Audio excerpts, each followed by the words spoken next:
Fees ಕಟ್ಟಿಲ್ಲ ಅನ್ನೋ ಕಾರಣಕ್ಕೆ ಮಕ್ಕಳನ್ನ ಹೊರಗಡೆ ನಿಲ್ಲಿಸಿದ್ರ ಬೆಂಗಳೂರಿನ ಎನ್ಎಸ್ವಿಕೆ ಶಾಲೆ ವಿರುದ್ಧ ಇಂಥದ್ದೊಂದು ಗಂಭೀರ ಆರೋಪವನ್ನ ಮಾಡಲಾಗಿದೆ.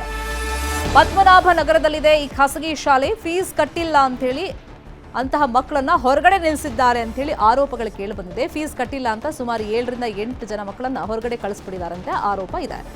ಒಬ್ಬ ವಿದ್ಯಾರ್ಥಿಗೆ ವರ್ಷಕ್ಕೆ 35,000 ಫೀಸ್ ಇದೆ. 4 ಕಂತುಗಳಲ್ಲಿ ಪೋಷಕರು ಇದನ್ನ ಪಾವತಿ ಮಾಡಬೇಕಾಗಿತ್ತು. ನವೆಂಬರ್ ಕಂತು ಡಿಲೇ ಆಗಿದೆ, ವಿಳಂಬ ಆಗಿದೆ ಅಂತ ಹೇಳಿ ಈಗ ಮಕ್ಕಳನ್ನ ಹೊರಗಡೆ ಕಳಿಸಿದ್ದಾರೆ ಅಂತ ಹೇಳಿ ಆರೋಪವನ್ನ ಮಾಡಲಾಗ್ತಾ ಇದೆ. ಶಾಲೆಯ ಕ್ರಮಕ್ಕೆ ಮಕ್ಕಳಿಗೆ ಸಂಕಷ್ಟ. ಇನ್ನು ಪೋಷಕರು ಶಾಲಾ ಆಡಳಿತ ಮಂಡಳಿ ವಿರುದ್ಧ ತೀವ್ರ ರೀತಿಯಲ್ಲಿ ಆಕ್ರೋಶವನ್ನ ವ್ಯಕ್ತಪಡಿಸ್ತಾ ಇದ್ದಾರೆ. ಮಕ್ಕಳ ಮನಸ್ಸು ಮೇಲೆ ಇಂತಹ ಘಟನೆಗಳು ನಡೆದಾಗ ನಿಜಕ್ಕೂ ಘಾಸಿ ಆಗುತ್ತೆ. ಬೇರೆಯವ್ರ ಮುಂದೆ ಅವಮಾನ ಮಾಡಿದ್ರು, ತಮ್ಮ ಕ್ಲಾಸ್ಮೇಟ್ಸ್ ಮುಂದೆನೆ ಅವಮಾನ ಮಾಡಿದ್ರು ಅಂತ ಹೇಳಿ ತುಂಬಾ ಮನಸ್ಸಿಗೆ ಹಚ್ಕೊಳ್ತವೆ ಮಕ್ಕಳು.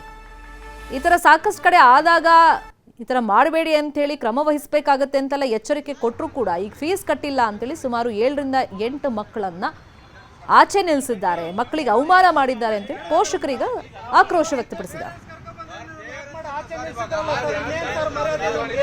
ಅಂದ್ರೆ ನಾವು ದುಡ್ಡು ಕಟ್ಬಿಟ್ಟು ನಾವು ಆಚೆ ನಿಲ್ಸ್ಬೇಕಾ?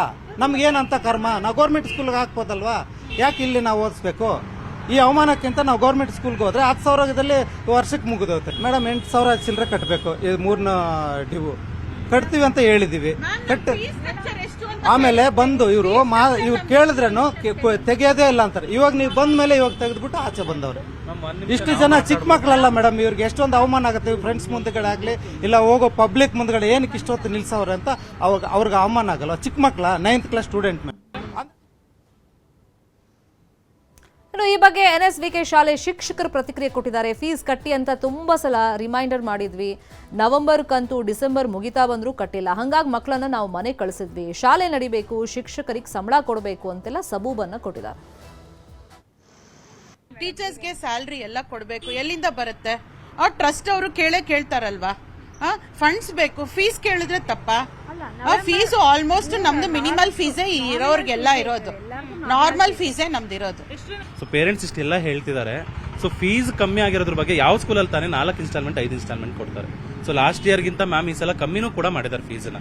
ಸೊ ಇವಾಗ ಕೇಳ್ತಿರೋ ಫೀಸ್ ಇನ್ಸ್ಟಾಲ್ಮೆಂಟ್ ಬಂದು 3rd ಇನ್ಸ್ಟಾಲ್ಮೆಂಟ್ ನವೆಂಬರ್ ಮಂತ್ಗೆ ಡ್ಯೂ ಇರೋದು. ನವೆಂಬರ್ ಮಂತ್ ಸ್ಟಾರ್ಟಿಂಗ್ ಅಲ್ಲಿ ಕಟ್ಟಬೇಕಾಗಿರುವಂತದ್ದು. ರಿಮೈಂಡರ್ನ ಎವ್ರಿ ವೀಕ್ 2 ಡೇಸ್ ಅಥವಾ 3 ಡೇಸ್ ಒನ್ಸು ಗ್ರೂಪಲ್ಲಿ ಎವ್ರಿ ಡೇ ಮೆಸೇಜ್ ಅನ್ನು ಕಳಿಸ್ತಿದೀವಿ. ಸೊ ಅವ್ರಿಗೆ ಇನ್ಸ್ಟಾಲ್ಮೆಂಟ್ ಡೇಟ್ ಆದ್ಮೇಲೆ 1 ಮಂತ್ ವರೆಗೂ ಟೈಮ್ ಕೊಟ್ಟಿದ್ದಾರೆ. 1.5 ಮಂತ್ ಆಗಿದೆ. 4 ಇನ್ಸ್ಟಾಲ್ಮೆಂಟ್ ಮ್ಯಾಮ್ ನವೆಂಬರ್ ಮಂತ್ ಅಲ್ಲಿ ಕಟ್ಟಬೇಕಾಗಿರುವಂತದ್ದು. ಸೊ ಅದನ್ನ ಈಗ ಕಟ್ಟುವಂತದ್ದು. ಇನ್ನು ಇವಾಗ ಆಲ್ರೆಡಿ ಡಿಸೆಂಬರ್ 20th ಬರ್ತಾ ಇದೆ. ಸೊ ಇಷ್ಟುವರೆಗೂ ವೆಯ್ಟ್ ಮಾಡಿ ಆ ಆಕ್ಷನ್ ಅನ್ನು ಇವಾಗ ತಗೋತಾ ಇರೋದು.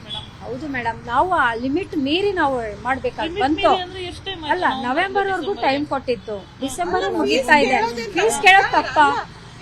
ನಾವೇನು ಫೈನ್ ಹಾಕಲ್ಲ. ಒಂದು ಅಟ್ಲೀಸ್ಟ್ ಎಲ್ಲ ಸ್ಕೂಲ್ ದಿನಕ್ಕೆ 10 ರೂಪಾಯಿ ಫೈನ್ ಹಾಕ್ತಾರೆ. ಆ ಮೆಸೇಜ್ ಮೇಲೆ ಮೆಸೇಜ್ ಫೋನ್ ಮಾಡಿ ಅದಕ್ಕೂ ರೆಸ್ಪಾನ್ಸ್ ಮಾಡಲ್ಲ. ನೋಡಿ ಮೆಸೇಜ್ ಅವ್ರದ್ದು ಬಾಕ್ಸ್ ತೆಗೆದು ನೋಡಿ ಅವ್ರ ಮೊಬೈಲ್ ಅಲ್ಲಿ.